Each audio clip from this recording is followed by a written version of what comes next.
என்ன தான் instant coffee 1 மினிட்ல போட்டாலும் அந்த டேஸ்ட்டை விட ஃபில்டர் காஃபி சுவை தனி. நம்ம இப்போ எடுக்கிறது லியோ காஃபி எப்படி போடுறதுன்னு பார்க்கலாம். ஃபஸ்ட்டு டிகாஷன் ப்ரிப்பேர் பண்ணலாம்.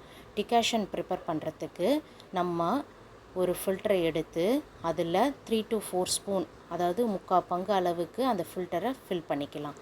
பண்ணிவிட்டு லைட்டாக அதை தட்டிட்டு அது மேலே வச்சிடலாம்.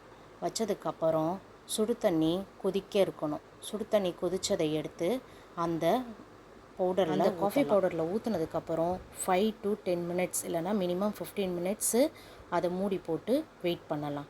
வெயிட் பண்ணிவிட்டு அப்புறம் அதை ஓப்பன் பண்ணி பார்த்தோன்னா கீழே ஃபில்டர் ஆகி டிகாஷன் நமக்கு ரெடியாக இருக்கும். இப்போது நம்ம போட்டிருக்க அளவு எப்படியும் 2லேருந்து 3 கப்பு காஃபி கலக்கலாம். ஃபஸ்ட்டு நம்ம ஒரு டம்ளர் எடுத்துக்கிட்டு சுகர் ஆஸ் யூஷுவல் ஆட் பண்ணிக்கலாம். அதுக்கப்புறம் டிகாஷன் ஊற்றிக்கலாம். டிகாஷன் கலருக்கு ஏற்ற மாதிரி போட்டுக்கலாம். லைட்டாக வேணால் லைட்டாக போடலாம், டார்க்காக வேணால் கொஞ்சம் டார்க்காக போட்டுக்கலாம். போட்டுட்டு அதுக்கப்புறம் கொதிக்கிற பால் எடுத்து அதில் ஊற்றிடலாம். ஊற்றிட்டு லைட்டாக மிக்ஸ் பண்ணணும், ரொம்ப ஆற்றக்கூடாது. சூடான சுவையான filter coffee ready. Thank you all. Bye. Please do subscribe. Bye.